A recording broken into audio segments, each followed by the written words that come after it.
राधे राधे महाराज जी। महाराज जी, जो चीज पसंद हो और वो भाग्य में ना हो तो वो कैसे मिलेगी? भाग्य का परिवर्तन कर सकता हूँ? हाँ, कर सकते हैं। वो चीज मिल जाएगी। भगवान के लिए तप करो, भजन करो। हम कह रहे हैं कि ना ज्यादा सही तो 2 ही व्रत रखना शुरू कर दो। महीने में 2 एकादशी आती है, एकादशी रहते हो। हाँ, तो तप करो, तप करो। तप से क्या नहीं प्राप्त हो सकता? अगर हम भजन करें और तप करें, जो चाहे वो प्राप्त कर सकते हैं। अगर भजन नहीं करेंगे, तप नहीं करेंगे, तो हमारे प्रारब्ध में जो है वही मिलेगा, इसके आगे नहीं मिल सकता। हम नए प्रारब्ध की रचना करें। हम मनुष्य शरीर में आए हुए हैं तो हम पशुओं की तरह केवल प्रारब्ध भोगने नहीं आए, हम अपने नए भाग्य का निर्माण करने आए। और नए भाग्य का निर्माण तपस्या और भजन से होता है। अभी आप व्रत उपवास करते हुए नाम जप करें और जो चाहे वो कर सकते हैं, जो चाहे कर सकते हैं। ब्रह्मा का पद प्राप्त कर सकते हैं, भगवान को प्राप्त कर सकते हैं। तो और क्या रह गया? संसार के छोटे मोटे पद वस्तु की तो बात जाने दो। ब्रह्मा का पद प्राप्त कर सकते हैं, भगवान का पद प्राप्त कर सकते हैं। अच्छा पद मिल जाए, मुझे धन मिल जाए, अच्छी गाड़ी मिल जाए, अच्छा परिवार हो जाए, यही तो अभिलाषा होगी। इससे ज्यादा तो अभिलाषा होगी नहीं। तो ये सब अभिलाषाएं जो आप चाहते हैं वो भजन के ब्याज में मिल जाएंगी और मूल में श्री भगवान मिल जाएंगे। मूल में श्री भगवान मिल जाएंगे और ब्याज में सब वस्तुएं मिल जाएंगी। खूब भजन करो, हमारी बात मान लो, मांस मत खाओ, शराब मत पियो, पराई माता बहनों की तरफ गंदी दृष्टि मत करो और नाम जप करो। और देखो आप क्या नहीं कर सकते, पर डट के नाम जप करो। जब तक तुम्हारे पाप का नाश नाम जप नहीं कर देगा, तब तक तुम्हें फल दिखाई नहीं देगा। हृदय में जलन होगी, मन चंचल रहेगा। और जिस दिन तुम्हारे सारे पाप नष्ट कर पाया नाम जप, उसी दिन आनंद की धारा बह पड़ेगी। आप विश्वास रखिए, विश्वास कीजिए। भगवान बहुत करुणामय है, पर बिना भजन के नहीं। जो जस करे तास फल चाखा। संतों ने कहा कर्म प्रधान विश्व रचि राखा, कर्म प्रधान विश्व रचि राखा। जो जस करे तास फल चाखा। ये कर्म के प्रधानता से विश्व में सुख दुख का संयोग प्राप्त होता है। यदि आप अभी तप का अनुष्ठान करें, नाम जप करें, सब मिल जाएगा। अभी अनुष्ठान तो कोई कर ही नहीं रहा है।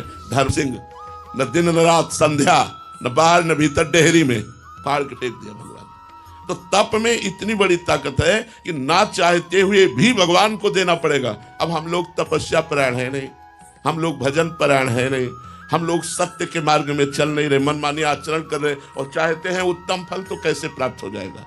ड्रामेबाजी पाखंडबाजी से उत्तम पद की प्राप्ति नहीं होती। सत्य का अनुष्ठान करने, ड्रामा थोड़े दिन चल सकता भैया, थोड़े दिन, लेकिन पूर्ण आपको सुख नहीं प्रदान कर सकता। पूर्ण सुख भगवान की शुद्ध शरणागति में ही है, भगवान के भजन में ही है। अब जैसे भगवान ब्रह्मा जी ने करदम जी को आदेश किया, जाओ सृष्टि रचना करो। तो सृष्टि रचना के लिए स्त्री चाहिए। तब उन्होंने अपने योग्य स्त्री प्राप्त करने के लिए 10,000 वर्ष तक तपस्या की। तब आदि सम्राट महाराज मनु की साक्षात दिव्य देवी स्वरूपा जो देहूति जी प्राप्त हुई, जिनसे भगवान कपिल देव जी का अवतार हुआ। तो ये बात तो हम मान सकते हैं कि आप जैसे 18-20 वर्ष के हैं, अब ब्याह के लिए अनुष्ठान करें, तो इस बार तो तुम्हें नहीं मिलेगा, लेकिन अगली बार तुम्हें बहुत जोर की व्यवस्था मिलेगी, बहुत जोर का आपको साथी मिलेगा। लेकिन भजन करके जो प्राप्त होगा अमोघ प्राप्त होगा। श्री विद्यारण्य सरस्वती नाम के एक महापुरुष हुए, तो वो जब थोड़ा सा होश में आए तो उनका यज्ञोपवीत संस्कार हुआ। तो उनके माता पिता बहुत गरीब थे, तो उन्होंने गायत्री जी का अनुष्ठान किया। 24 लाख मंत्र जप का एक पुरस्चरण होता है। पुरस्चरण किया, नहीं प्रकट हुआ। 2 पुरस्चरण किया, 3 पुरस्चरण, माता पिता पधार गए, उन्होंने पुरस्चरण बंद नहीं किया। 23 पुरस्चरण 24 लाख के किए, ऊब गए और हार करके सन्यास ले लिया। बहुत बड़े सन्यासी हुए हैं, जो विद्वान पुरुष हैं वो जानते हैं इस बात को। विद्यारण्य सरस्वती जी महाराज जो ही सन्यास लिया, से ही वेद माता गायत्री स्वयं प्रकट हो गए और कहा वरम ब्रूहि, तुम वरदान मांगो। तो कहा अरे माता, जिनके लिए हमने अनुष्ठान किया था वो तो पधार गए माता पिता अनुष्ठान करते करते, तब क्यों नहीं आई? अब क्यों आई जब ना माता है ना पिता और ना मैं कोई भोग भोग सकता हूं, क्योंकि मैं सन्यासी हो गया हूं।